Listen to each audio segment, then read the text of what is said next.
सभी देवी देवताओं का नवरात्रि के अवसर पर मां शाकंभरी और बाला त्रिपुर सुंदरी के इस धाम में आगमन होता है, यहां देवी के दर्शन करने के लिए। और इस अवसर पर आप सबके कारण मुझे भी गंगों में आने का अवसर प्राप्त हो रहा है। आज मुझे बहुत अच्छा लगता है जब मैं सहारनपुर आता हूं तो सहारनपुर में अब विकास हो रहा है।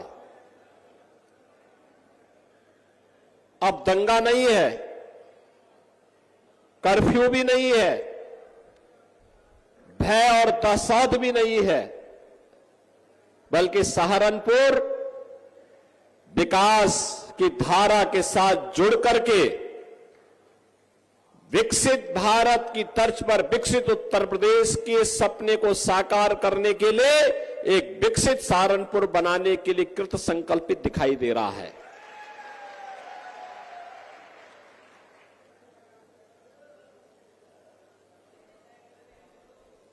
दिल्ली शामली सहारनपुर का जो हाईवे है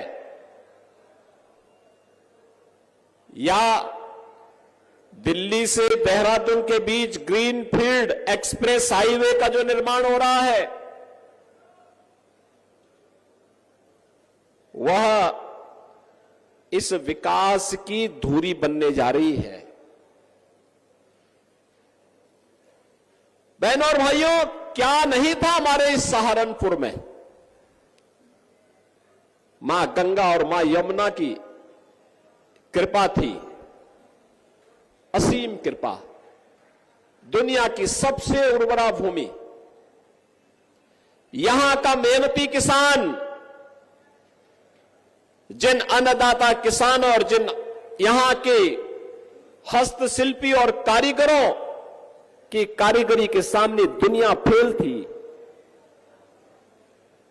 जिन अन्नदाता किसानों को स्वतंत्र भारत में पहली बार सम्मान देने का काम किया था, इसी माटी के लाल किसानों के मसीहा चौधरी चरण सिंह जी ने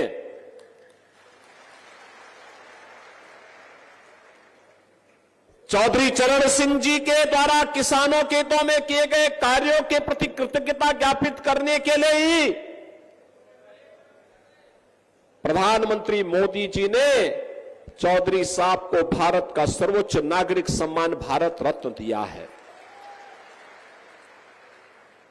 बहनों और भाइयों, इन मेहनतकश किसानों, श्रमिकों, कारीगरों, हस्तशिल्पियों के सामने दुनिया फेल थी। उन लोगों को उपेक्षित छोड़ दिया गया था। सपा हो, बसपा हो, कांग्रेस हो, इन सरकारों की दंगा पॉलिसी के शिकार हो गए थे। यहां का विकास बाधित हो गया था। अन्नदाता किसान आत्महत्या करने के लिए मजबूर हो गया था। नौजवान पलायन करने के लिए मजबूर हो गया था। बेटियां सुरक्षित नहीं थी, व्यापारी सुरक्षित नहीं था और जातीय खेमों में बांट करके लोगों ने सामाजिक ताने बाने को छिन्न भिन्न करने का काम किया था। और दुष्परिणाम क्या हुआ? कभी देश गुलाम हुआ, कभी हमारे ऐतिहासिक पृष्ठभूमि से जुड़े हुए आस्था के केंद्र तोड़े गए, कभी कावड़ यात्रा पे रोक लगाई गई, कभी सिख विरोधी दंगे होते हैं।